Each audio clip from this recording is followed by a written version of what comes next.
Chapter 1. It was Friday afternoon in the office of Babbitt Cars, Los Angeles.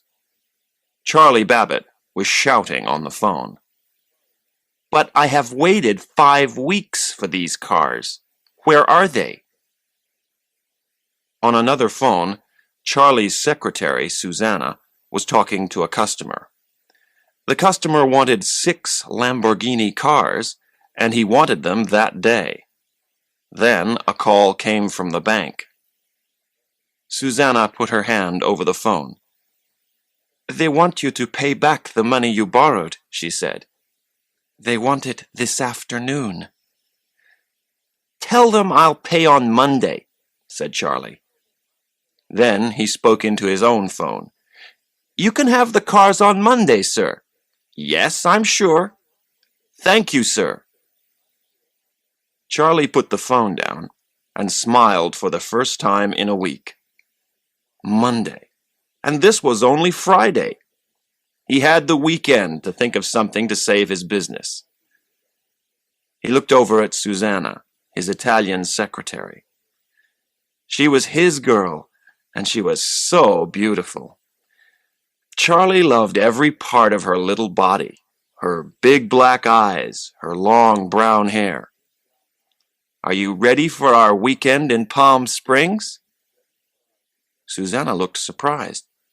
"We're still going?" "Of course," said Charlie. "Don't worry about this little problem.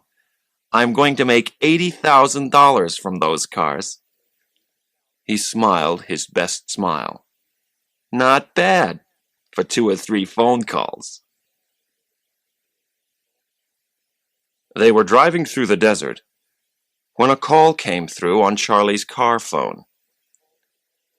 "Mr. Babbitt? Mr. Charles Babbitt?" It was a girl's voice. "Yes?" "I'm calling for Mr. John Mooney.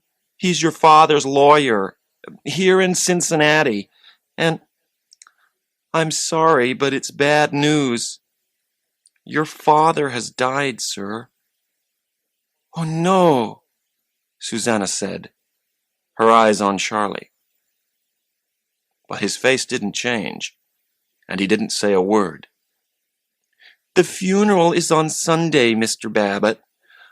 I've got his telephone number if you—" But Charlie was not listening. He just continued to look at the road in front of them. "Oh, Charlie," Susanna said softly, "are you all right?" He didn't answer, but a few seconds later he turned off the road and stopped the car. "Sorry about the weekend," he said finally. "The weekend?" Susanna said. "Charlie—" Charlie did not look at her. "Look," he said quietly, "I hated my father, and he hated me." Susanna looked across at him.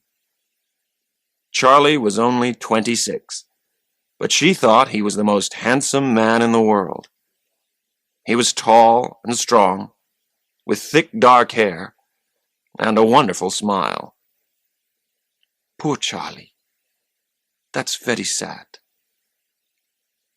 My mother died when I was 2, and then it was just me and him." Susanna bit her lip and touched Charlie on the shoulder. "What happened?" Charlie was silent. Then he said, "Nothing I did was ever good enough for him." "I'm going with you to the funeral," Susanna said suddenly. Charlie smiled. "That's nice," he said, "but you don't need to." "I want to go," Susanna said. Charlie looked across at Susanna. "I forgot who I was talking to," he said, with a small, sad smile. Chapter 2. Charlie Babbitt walked away from his father's funeral without looking back.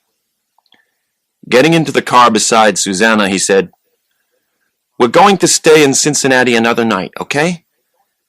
there's something I have to do before we go." Charlie started the car. "Where are we going now?"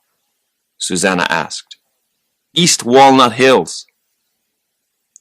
Walnut Hills is the richest part of Cincinnati. All the houses are big and very expensive. Charlie parked the car in front of one of the largest, most expensive houses in Walnut Hills, Sanford Babbitt's house. "This is my father's place," he said. Susanna got out of the car. "Is this where you lived when you were a boy?" she asked, her eyes wide, full of questions. "Yeah, but I left when I was 16, Charlie said. He picked up the suitcases and carried them towards the house. "I had no idea you came from all this," Susanna said. This was a Charlie Babbitt that she didn't know. But Charlie wasn't listening. He put the suitcases down and walked towards a car that was in front of the garage. It was a 1949 Buick Roadmaster. It was light blue, and everything about it was perfect. "I've always known this car," Charlie said in a quiet voice, "but I only drove it once." Near the garage was a flower garden with some wonderful roses. "Someone must water those roses," said Susanna, who loved flowers. "They're all dying." "I hate those roses," Charlie said suddenly. Susanna looked at him in surprise, but Charlie was already opening the front door. Later that afternoon, Charlie and Susanna were looking round Charlie's old bedroom. "You know that car in front of the garage?" Charlie asked suddenly. "It's beautiful." "My father loved that car. The car and the roses. The Buick was his car, and I could never drive it. But one day I borrowed it to drive my friends round town." "What happened?" "My father telephoned the police. He knew I had the car, but he telephoned the police and said, 'Someone has stolen my car.' The police stopped us and took us to the police station." Charlie's face was angry now. "My friend's parents came for them after an hour. My father left me there for 2 days. 2 days, Susanna said. "And you were only 16. Poor Charlie." But now Charlie was picking up an old coat from a box in the corner of the room. "Is that yours, Charlie?" Susanna asked. Charlie didn't answer. He was looking carefully at the little coat. "It's like a map," he said in a strange voice. "A map of my past." "What are you talking about?" "What?" Charlie looked over at Susanna and then back at the coat. "Oh, I was just thinking. Susanna, when you were a child, did you have secret friends?" "Yes, I think everyone does." "What was the name of my secret friend?" Charlie asked himself. He tried to remember. "Rain Man. That's it. The Rain Man. When I was frightened, I held this coat and listened to the Rain Man sing." He smiled. "That was a long time ago." Susanna laughed and touched Charlie's arm. "What happened to your friend?" "I don't know," Charlie said. "I just grew up, I think." He turned the coat around in his hands for a few seconds longer. Then he threw it back into the box. "Let's go and eat." Charlie Babbitt and his father's lawyer, John Mooney, met in the dining room that evening. Mr. Mooney put on his glasses and took some papers from his case. "Before I read the will," he said, "your father has asked me to read you a letter that he wrote to you. Is that all right?" Charlie did not want to listen to his father's letter, but he did want his father's money. "Of course," he said. Mooney opened an envelope and took out 2 pieces of expensive paper. "To my son, Charles Babbitt. Dear Charles," the lawyer began, "today is my 70th birthday. I am an old man, but I well remember the day that we brought you home from the hospital. You were the perfect child." "He wrote it," Charlie said, with a very small smile. "I hear his voice." "And I remember, too," Mooney continued reading, "the day you left home. You were so angry, and you had all these big ideas." The lawyer stopped reading. He looked up at Charlie, but there was no change in the young man's expression.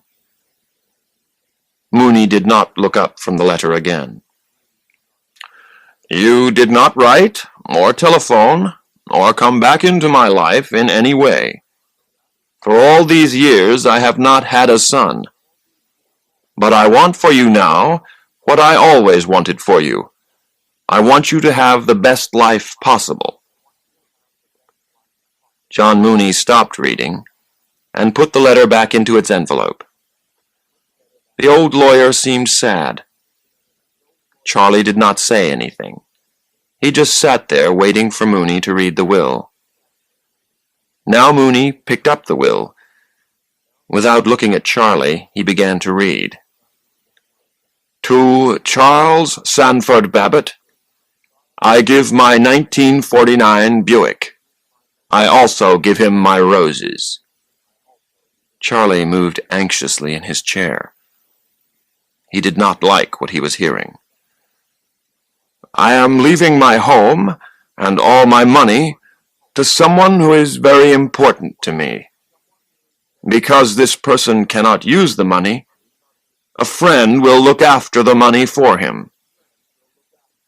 Mooney stopped reading and looked up. "I don't understand," Charlie said. "Your father's money, around $3 million, will go to someone who cannot use it," Mooney explained. "Another person will look after the money." So Charlie Babbitt was not getting his father's house or his father's money. "What's the name of the person who is going to get the money?" he asked. John Mooney put the will back into his bag. "The will says that I cannot tell you." Charlie was beginning to get angry. "Who is this person who's going to look after the money? You?" "No, it isn't me," Mooney said. The old lawyer stood up and picked up his hat. "Who is it then?" "I'm sorry, Charles," Mooney said. "I'm your father's lawyer. I can't tell you." He walked towards the door and then turned to face Charlie. "I'm sorry, son. I can see that you're upset, but—" "Upset?" Charlie jumped out of his chair. "I get an old car and some roses? Wonderful! And this man without a name, Charles, this secret person gets $3 million? Charles Sanford Babbitt. You want to be his son for 5 minutes?" Charlie shouted. "Did you hear that letter? Were you listening?" Charlie was so angry he could not continue speaking. "Yes, sir, I was," John Mooney replied, looking at Charlie straight in the eye. "Were you?" Chapter 3. Charlie wanted that $3 million. It was his money. But first, he had to know who was looking after it. Next morning, he went to his father's bank and talked to a woman there. He smiled his beautiful smile and lied to her. 5 minutes later, he had the name and address that he needed in his pocket. Dr. Walter Bruner of Walbrook Home, Ohio. With Susanna next to him, Charlie drove the Buick out of Cincinnati. It was a hot July day, and they had the roof of the car open. On both sides of the road were the Ohio hills. "This is beautiful," Susanna said. "Where are we going?" "We're going to see a Dr. Bruner," Charlie answered. He did not say another word. 20 minutes later, Charlie slowed the car down and turned to the left. The new road was very narrow. On both sides there were big trees. "This is the place," he said. "Walbrook Home." "But why have we come here, Charlie?" Susanna asked. "It's something about my father's will," Charlie said. "It won't take long." On the way up to the house, they saw a strange man. There was paint all over his face, and he was smiling like a child. They got out of the car and walked up to the front door. A nurse came out to meet them. "I'd like to see Dr. Bruner, please." The nurse took them into a comfortable waiting room. "Could you wait here, please?" The nurse left the room. Charlie jumped up and went through a door into another room. "Charlie," Susanna called, "where are you going?" She followed him into the other room, where a group of people were watching television. Others sat at tables, playing with children's games. 2 nurses in white coats sat at the back of the room. Nobody spoke. "I don't like being here, Charlie," Susanna said. "It isn't right. Let's go back to the waiting room." Dr. Bruner was a big man. He was about 56, with gray hair and a calm face. "Could you please tell me the name of the person who will get my father's money?" Charlie asked politely. "I'm sorry, I cannot tell you that." Just like Mooney. "Why is it a secret?" Charlie left his chair and went over to stand by the window. "Is this person an old girlfriend of Dad's?" From the window, Charlie could see the old Buick. Susanna was sitting in the back, enjoying the afternoon sun. A small man, carrying a bag, moved towards the car. He walked in a strange way, moving from side to side. "Mr. Babbitt, I knew your father from the time you were 2 years old," Dr. Bruner said softly. Charlie turned. "The year my mother died," he said quickly. "Yes," said Bruner. "Now, the will names me as the person to look after the money. But this hospital and I get none of that money. I am doing this for your father." Charlie was beginning to feel very angry. To calm himself, he turned back to the window. The man with the bag was now standing next to the Buick. "And you want me to just forget about the money?" "I think you have been upset," Bruner said softly, "by a man who never knew how to show love." Charlie knew that this was true. He did not know what to say. Outside, the man was taking a small notebook out of his bag. He began writing in it.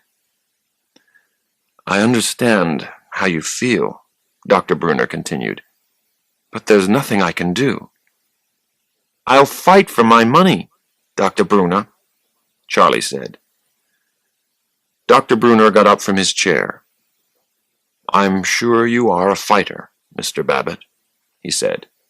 "Your father was a fighter. But I am a fighter too." Dr. Bruner walked with Charlie out through the front door. The day was getting hotter, but it was still beautiful weather. The little man with the bag was still standing by the Buick. He was writing in his notebook. Again and again he looked from the car back to the notebook. He did not look at Susanna. "Raymond," said Dr. Brunner, "go back inside." The man with the notebook was not listening. He continued writing in the notebook. Charlie walked past him and went to open the door. "Of course, this car is not white," Raymond said. He did not look up from his notebook. "This is a blue car now." Charlie looked at Raymond in surprise. He was a small man of about 40. He looked clean and tidy, with short hair and very ordinary clothes. What was a little strange was that there was no expression on his face. There was no light in his small black eyes, and no movement in his mouth. It was a face that was neither happy nor sad. Smiling, Charlie turned to Susanna. "You know," he said slowly, "this car was white. My dad painted it blue when I was very little. And, Raymond continued quickly to himself, it cost an arm and a leg." The smile left Charlie's face. "That's what my father often said. An arm and a leg. How does this man know that?" he asked. Charlie looked at the man called Raymond. Raymond looked up for a second. Then he looked at his notebook again. "You come with me, Raymond," Dr. Brunner said. "These people have to go." But Charlie was moving closer to Raymond. "Do you know this car?" he asked. A frightened expression came across Raymond's face. He looked at Dr. Brunner for help. "I don't know," he muttered. "Yes, you do know this car," Charlie said angrily. "Why do you know?" "That's enough, Mr. Babbitt," Dr. Brunner said. "You're upsetting him. You're—" "Charlie, please," Susanna said. Now Raymond looked from Susanna to Dr. Brunner. He began writing in his notebook and muttering to himself, "Babbitt, Charlie, Charlie Babbitt, Charlie Babbitt, 1961, Beechcrest Avenue." Charlie was astonished. "How do you know that address?" he asked. Dr. Brunner spoke quietly. "Because he's your brother," he said. "But I don't have a brother," the astonished Charlie said. "I never had a brother." Chapter 4. Charlie and Dr. Brunner walked through the flower garden and talked together. Susanna sat with Raymond, who was still writing in his notebook. "What can I tell you?" the doctor asked.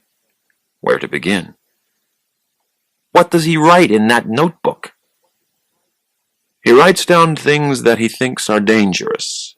Things like bad weather reports." "Why does he do that?"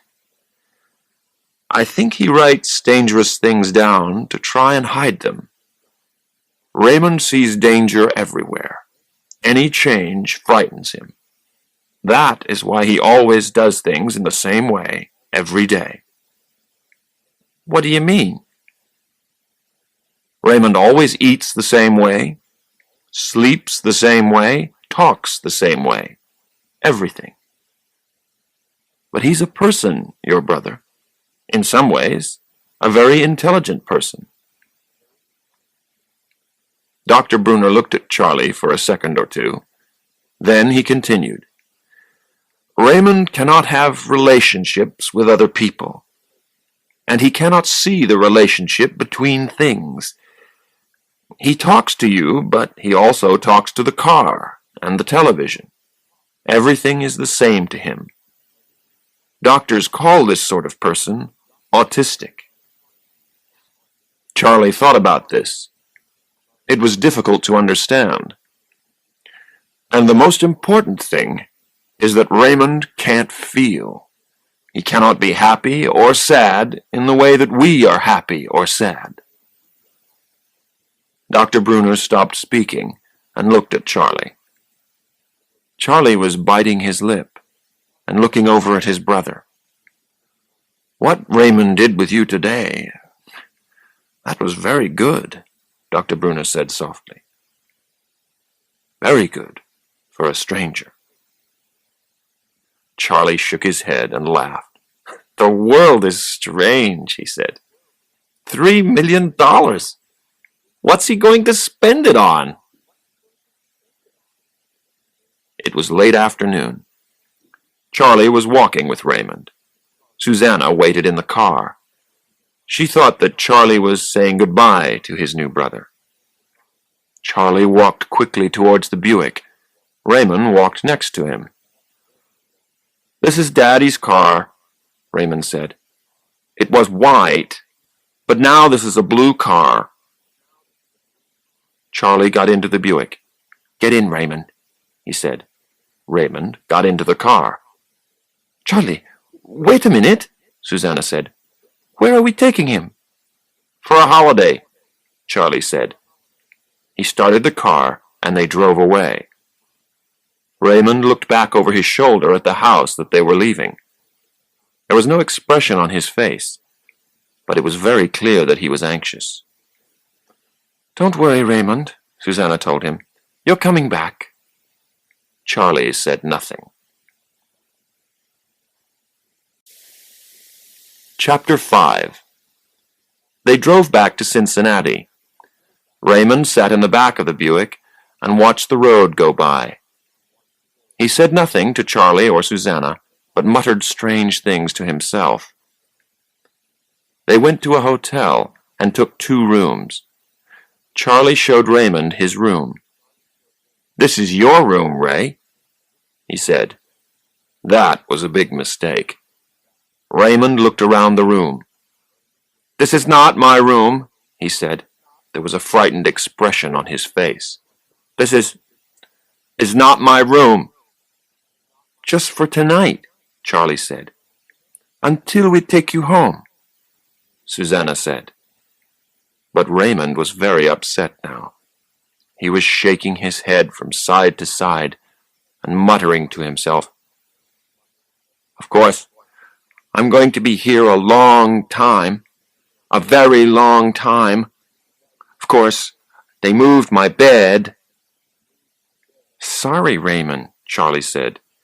"You like the bed under the window." He started pushing the bed into its new place. But Raymond was still unhappy. He started muttering about books. The only book in the room was a telephone book for Cincinnati. "Charlie, let's take him home," Susanna said. She liked Raymond, and she did not like to see him upset. "He's okay," Charlie said. "Do you like pizza, Ray?" "Do you like pizza, Charlie Babbitt?" Raymond knew the word pizza because pizza was a Walbrook word. This calmed him a little. "I'll ask the hotel to send a pizza up to your room," Charlie said. "We like pizza, don't we, Ray? We're brothers." "Charlie, he still doesn't look happy," Susanna said.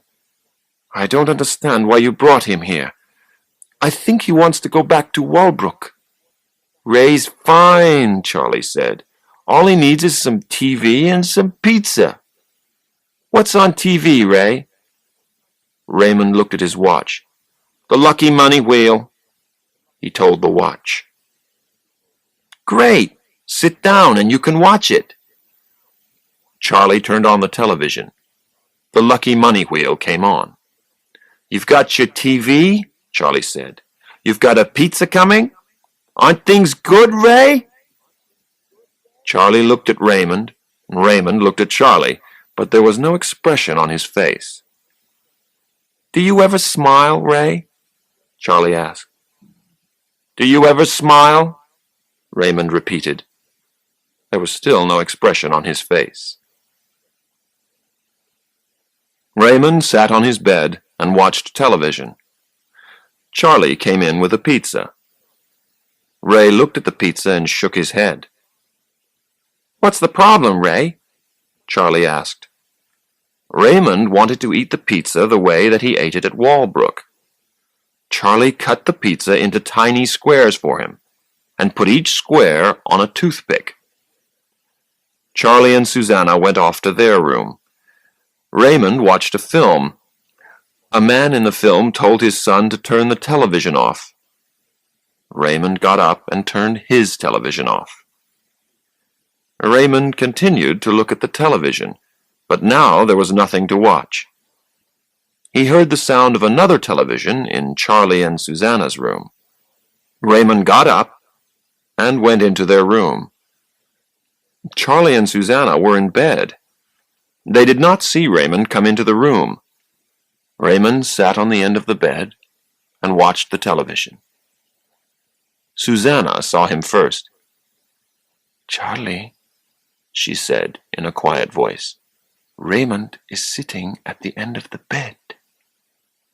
Charlie sat up and saw that Raymond was watching TV and eating pizza. "Raymond, what are you doing in here?" he shouted. "Get out!" Raymond got up and went back to his room. Susanna looked at Charlie with an angry expression on her face. "Go and talk to him," she said. "What for?" Charlie asked. "Because he's frightened," Susanna said. "He's never been away from Walbrook before. You've upset him." Charlie got angry. "Raymond is not going back to Walbrook," he said. "He has to learn how to live in the real world." Susanna was astonished. "What do you mean, he's not going back to Walbrook?" Charlie looked away from her and bit his lip. "I took Raymond," he said quietly, "and I'm keeping him until I get my money." Susanna's eyes widened. "What money?" she asked. "Dad left Ray some money. A lot of money." Money. Now Susanna was beginning to understand. "How much money did your father leave Raymond?" she asked angrily. Charlie looked away again. "He left him his house and all his money," he said. $3 million. Susanna muttered some angry words in Italian and jumped out of bed. Then she picked up her suitcase from the floor and threw it open. "What are you doing?" Charlie asked. "I'm leaving you, Charlie." She was coldly angry. Now Charlie was astonished. "Why?" he asked. Susanna pushed her things into the suitcase and pulled on her coat. "Because you've kidnapped your brother for money," she shouted. "I have not kidnapped him. I just want my money. What's wrong with that?" "Everything," Susanna shouted. She looked at Charlie for a second and shook her head. Then she picked up her suitcase and moved towards the door. When she got to the door, she turned and looked at Charlie again. "I did love you, Charlie," she said sadly. "But you are not the man that I thought you were."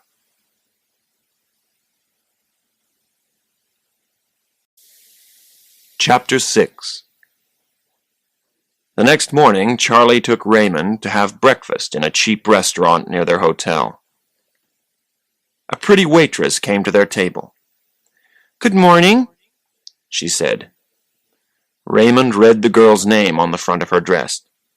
"Sally Dibbs," he said suddenly. 460192. Sally Dibbs was astonished. "How do you know my telephone number?" she asked. Charlie was also astonished.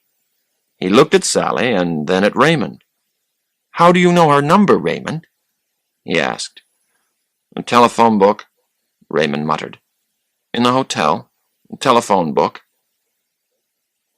"You read the telephone book?" Charlie said. He turned to the waitress and laughed. He remembers things, he said. Then he asked Raymond what he wanted for breakfast. This is Tuesday, Raymond said. Breakfast is coffee and cakes.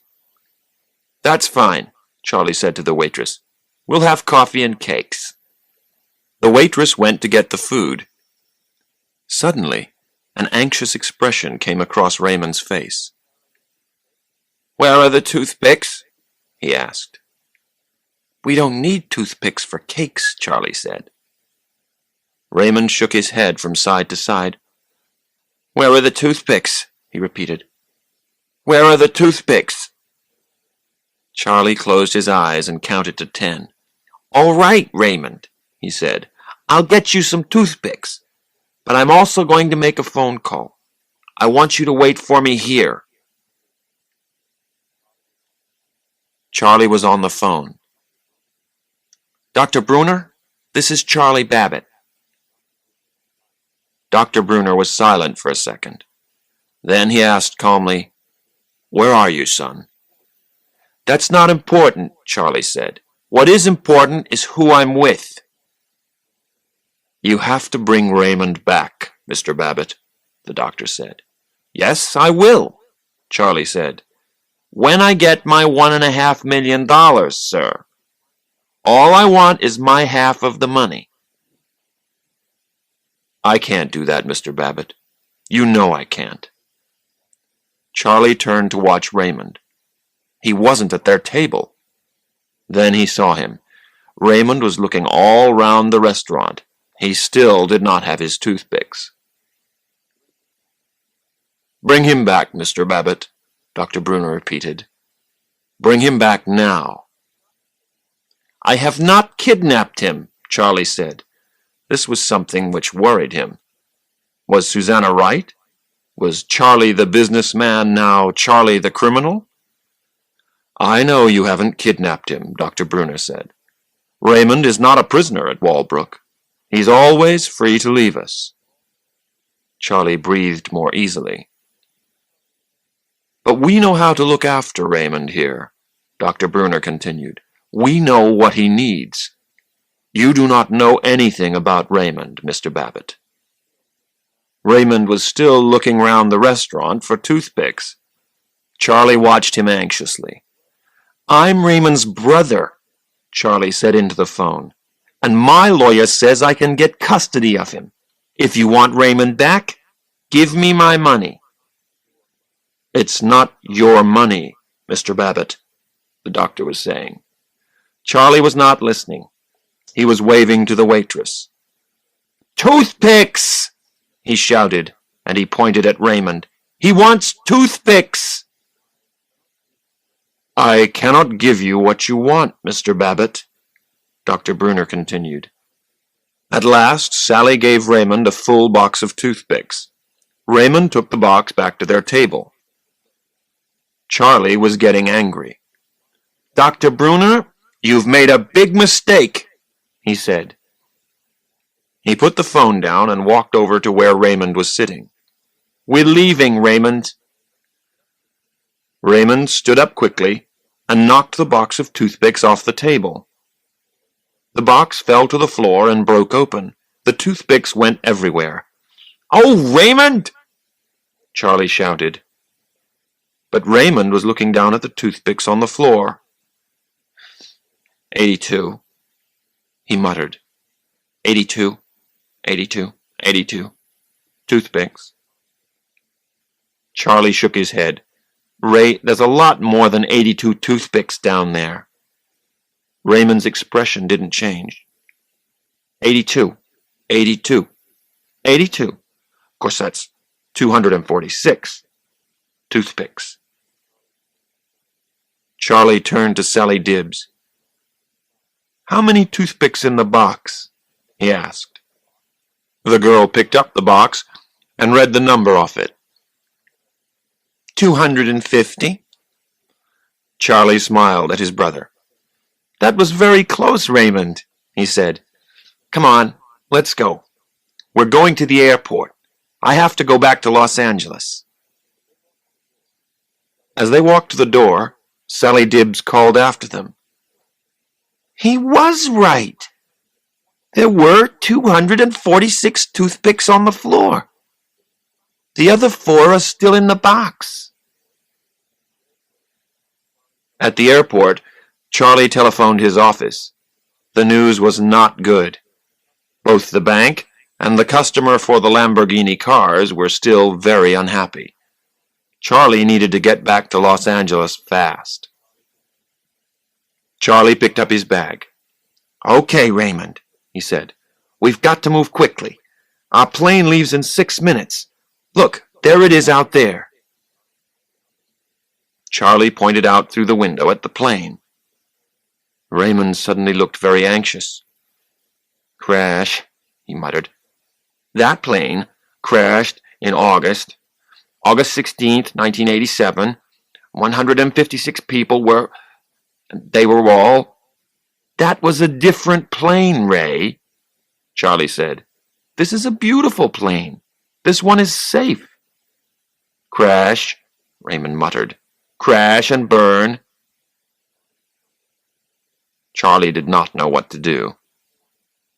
They had only 4 minutes to catch the plane. "We have to fly home, Ray," he said. "It's important. What did you think we were doing here? This is an airport. This is where they keep the planes. Come on." Charlie put his hand on Raymond's arm. Raymond put his hand to his mouth and bit it. Then he screamed and began to shake all over. For a second, Charlie just looked at his brother with an astonished expression. Then he saw that he had to calm Raymond down.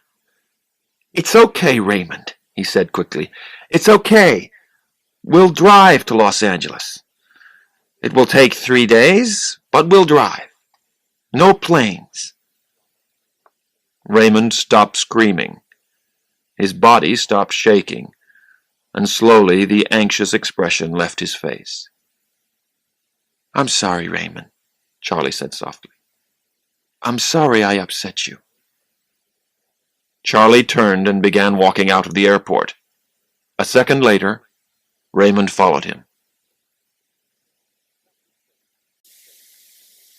Chapter 7. Charlie drove all through the night. He felt tired and anxious. He needed to get back to Los Angeles fast to try and save his business. He was losing time that he did not have. The next evening they stopped at a hotel. Their room had a small bathroom. Charlie went in to have a bath. Raymond was cleaning his teeth, and his mouth was full of toothpaste. "Don't use so much toothpaste, Ray," Charlie said. But Raymond continued cleaning his teeth. Toothpaste came out of his mouth and dropped onto his shirt. "Will you stop that, Ray?" Charlie said. Raymond did not stop. "You like it, Charlie Babbitt," he muttered. Charlie shook his head. "No, I do not like it," he shouted. "You say, 'Funny Rain Man, funny teeth.'" Suddenly Charlie stopped shouting. Funny Rain Man. Rain Man! That was the name of his secret friend when he was a child. "What did you say?" he asked. "You can't say Raymond," his brother said. "You're a baby. You say Rain Man. Funny Rain Man." Charlie sat down on the side of the bath. He didn't know what to think. He was finding it difficult to breathe. "You? You're the Rain Man?" Charlie said finally. Raymond put his hand in his pocket and pulled out an envelope. He opened the envelope and carefully took out a small photograph. Charlie took the photograph and looked at it. A young man of about 18 was looking at the camera, but not smiling. He was holding a baby in his arms. The baby was Charlie Babbitt, and the young man was Raymond Babbitt. "Daddy took the picture," Raymond said. Charlie looked at the photograph for a long time. He was astonished. He and Raymond. Charlie and Raymond. Charlie and the Rain Man. "And you lived with us then? When did you leave us?" "It was Thursday," Raymond said. "Which Thursday, Ray?" "It was snowing outside. Maria stayed with you when Daddy took me to my home. January 21st, 1965, on a Thursday." "That's when our mother died," Charlie breathed softly. "Just after New Year." "And you had your coat, and you waved to me from the window. Goodbye, Rain Man. Goodbye, Rain Man. On a Thursday." Suddenly, Charlie remembered deep into his past. He remembered the snow and waving to Rain Man, and later crying for Rain Man. He wanted Rain Man, but Raymond didn't come. He never came again. "I sat with that coat," Charlie said. Now he remembered his brother's 18-year-old face. "And you sang to me." For a minute, Raymond just looked at his brother. Then, very softly, he began to sing a song by the Beatles. When Raymond finished singing, Charlie moved closer to him. Then he said, "I remember I liked it when you sang to me." But Raymond was cleaning his teeth again. Charlie picked up the photograph and muttered something about how nice it was. Then he put it down on the side of the bath and turned on the water. Suddenly Raymond began to scream, "No! No! No! No!" Charlie looked up and saw a terrible expression on his brother's face. Raymond was looking down at the water. "It's burning him!" he screamed. Quickly, Charlie turned off the water. He remembered it all now. His brother giving a 2-year-old boy a bath that was too hot. Sanford Babbitt screaming, "He's burning Charlie! He's going to kill him!" That was why his father sent Raymond to Walbrook. That was the end of the relationship between Charlie and Rain Man. And poor Raymond remembered it all. "It's okay, Ray," Charlie said softly to his brother. "It's okay, man. I didn't burn. I'm fine." It was late. Raymond was sleeping on one of the 2 beds in the hotel room. Charlie lay on the other bed and smoked a cigarette. He felt very tired and very sad. He needed someone to love, someone who loved him. He needed Susanna. Charlie pulled the telephone towards him. "Hello?" "Hello, it's me, Charlie," he said softly. There was no answer. I just want to hear that our relationship is not..." Charlie waited for Susanna to say something. When she still did not speak, he said, "I'm frightened that it's finished between us." Finally, Susanna spoke. "Don't ask me today, Charlie. You won't like my answer. Give me some time. I'm going to get custody of Ray. I've talked to my lawyer, and he says that it is possible. Firstly, I have to take Ray to see a special doctor in Los Angeles." "Charlie, they won't give you custody of Ray," Susanna said. "Dr. Bruna has looked after him for more than 20 years. You've known him for 4 days. She didn't understand. Nobody understood his relationship with Raymond. "Can I phone you when I get back to Los Angeles?" Susanna didn't say yes, but she didn't say no either. Chapter 8. The next morning, Charlie heard more bad news from the office. They were taking the Lamborghinis away, and Charlie had very little money left. He was paying for everything with his American Express card. Charlie and Ray sat together in the hotel restaurant. At the next table, there was a group of 20 businessmen. They were finishing their meal and asked the waitress for the bill. Raymond looked over at the table. It was full of plates and cups and different bits of food. "Of course, that bill is $93.40, Raymond said. Charlie laughed. "How can you know that, Ray?" $93.40, Raymond repeated. The waitress returned with the bill. Charlie read over her shoulder. The bill was for $93.40. "How do you do it, Ray?" Charlie asked. "You can remember every number in a phone book. You can count 200 toothpicks in under a second. You're like a computer." "Today is Thursday," Raymond said. "Thursday is coffee and cakes. Same as Tuesday." Charlie looked at his brother. Suddenly, he had an idea. A really great idea to end all his money problems. "Raymond," he asked his brother, "have you ever played cards?" The next day, they arrived in Las Vegas. Charlie bought new suits for Raymond and himself. He also bought Raymond a television the size of a small clock.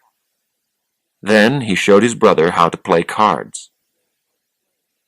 "Do you understand how to play now, Raymond?" "I count cards," said Raymond. "Yes, but you must never say that."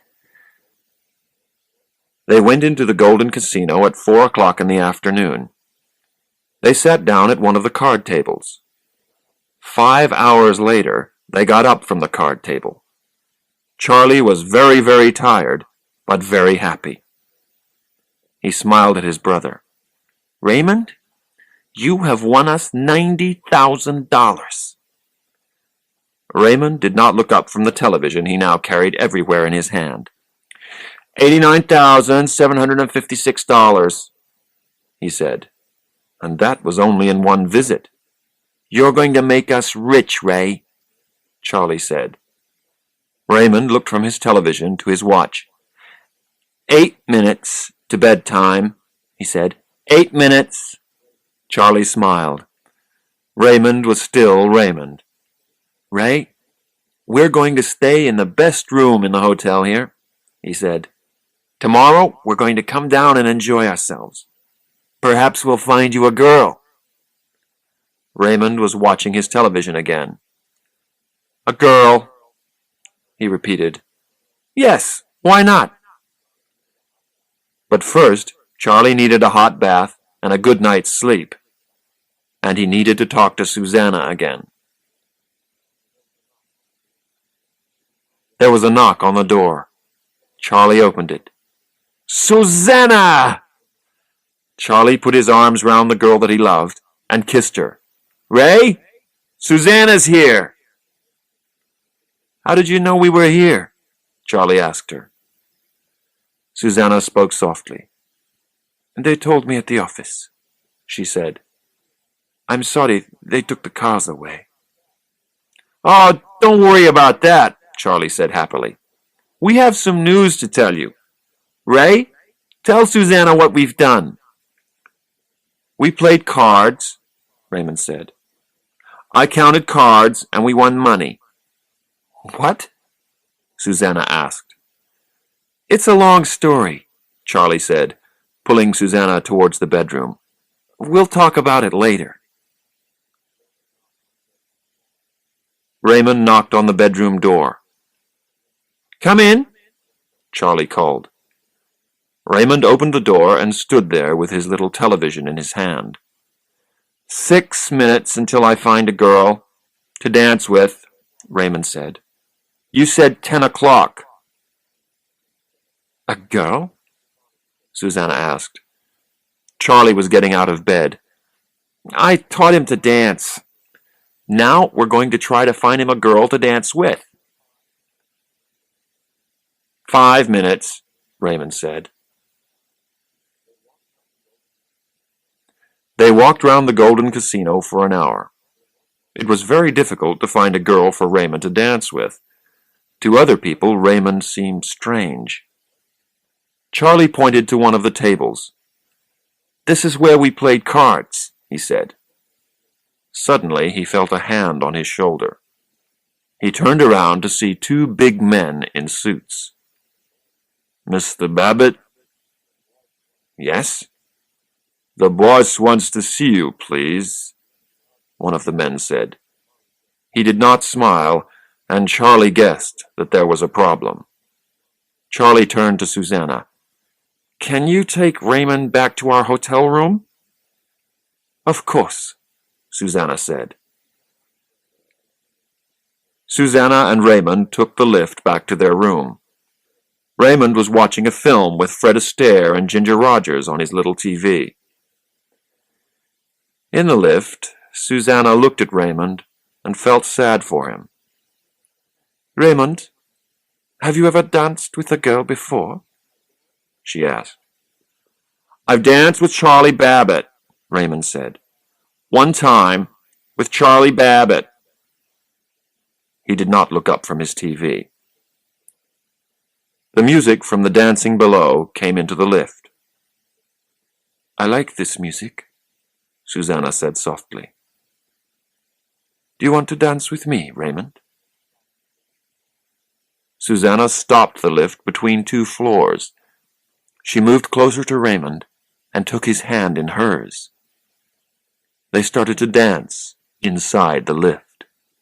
Raymond watched his television over Susanna's shoulder. The song came to an end. Susanna started the lift again. The other girls have missed a beautiful dance, she said. Later, Charlie came up to the room. He looked very tired. We have to leave here tomorrow, he said. They won't let us play cards here again. Why not? Susanna asked. Because we won, said Charlie. And they don't like people winning. I guess Raymond was too good for them. Chapter 9. They left Las Vegas the next morning and drove back to Los Angeles. Susanna sat next to Charlie in the front of the Buick. Raymond sat in the back of the car and watched another film on his TV. Sometimes he looked out at the desert they were driving through. Once Raymond drove the car for a few minutes. The road was empty, so there was no danger. I'm a very good driver, Raymond said. Susanna got out at her flat in Santa Monica.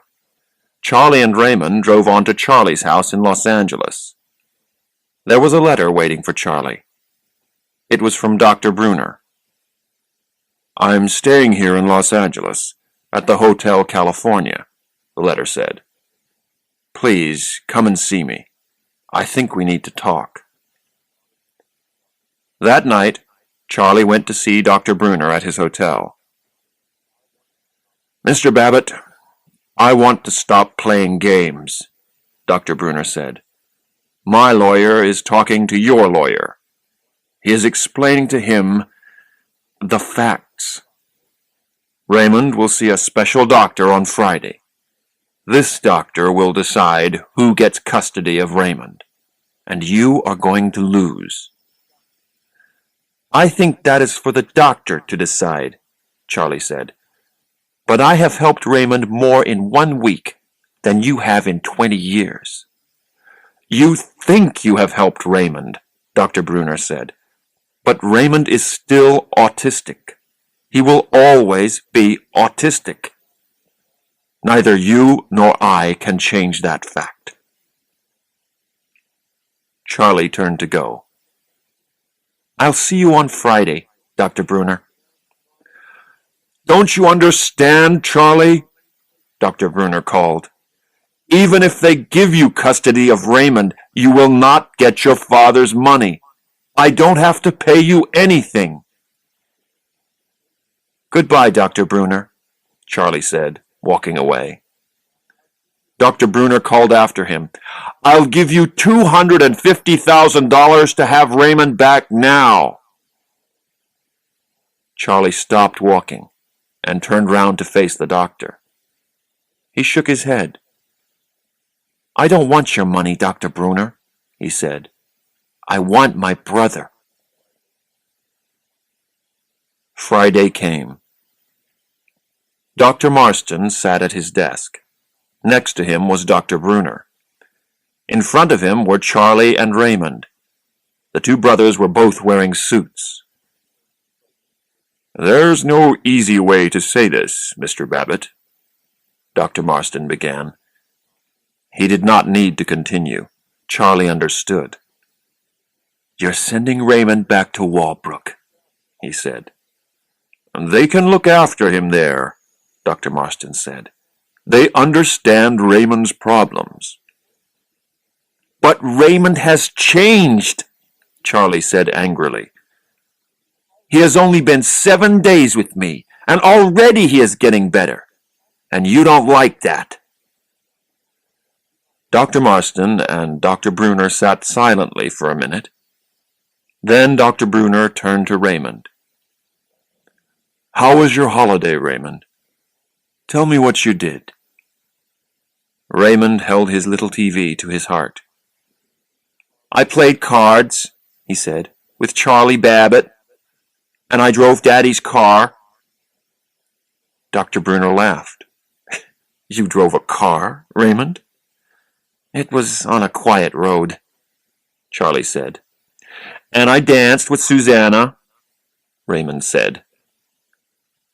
Even Charlie was surprised at this. Dr. Bruner took a pen from his pocket and wrote something down in a notebook. Then he turned to Raymond. "Do you want to stay with Charlie, Raymond?" he asked. "I want to stay with Charlie Babbitt," Raymond said.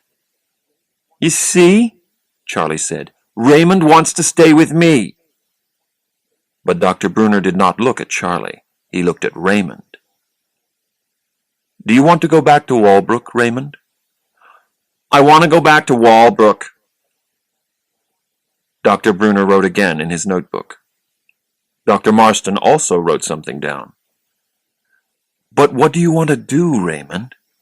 Dr. Bruner asked again. "Do you want to stay with Charlie? Or do you want to go back to Walbrook?" Raymond was now breathing very deeply. He shook his head from side to side and moved uncomfortably in his chair. "Walbrook, Charlie Babbitt. Walbrook, Charlie Babbitt," he muttered. Charlie jumped out of his chair. "Stop asking him all these questions!" he shouted. "You're upsetting him!" Now Dr. Bruner looked at Charlie. "I'm showing you that Raymond is still autistic, Charlie," he said calmly. Charlie sat down and put his head in his hands. He saw that they would never give him custody of Raymond. Perhaps they were right. Perhaps they did know how to look after Raymond at Walbrook. But Charlie gave Raymond something they could not give him at Walbrook. Charlie gave Raymond love. And Raymond, in his way, gave Charlie love. All Charlie wanted was the best for Raymond. Charlie wasn't the loser. Raymond was the winner.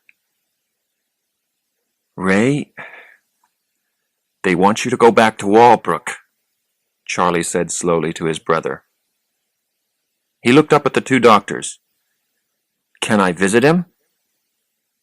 Dr. Marston turned to Dr. Bruner for an answer. "Of course," Dr. Bruner answered. "We would like you to." Raymond took out his photograph. It was a lovely picture of the 18-year-old Raymond and the 2-year-old Charlie. Rain Man and Charlie, brothers. Raymond handed the photograph to Charlie. Charlie began to cry softly. "Are you all right, son?" Dr. Brunner asked. Charlie looked up and smiled. Then he turned to his brother. "I'll come to see you, Ray," he said. "And you can drive Dad's car when I visit." "I'm a very good driver," Raymond said.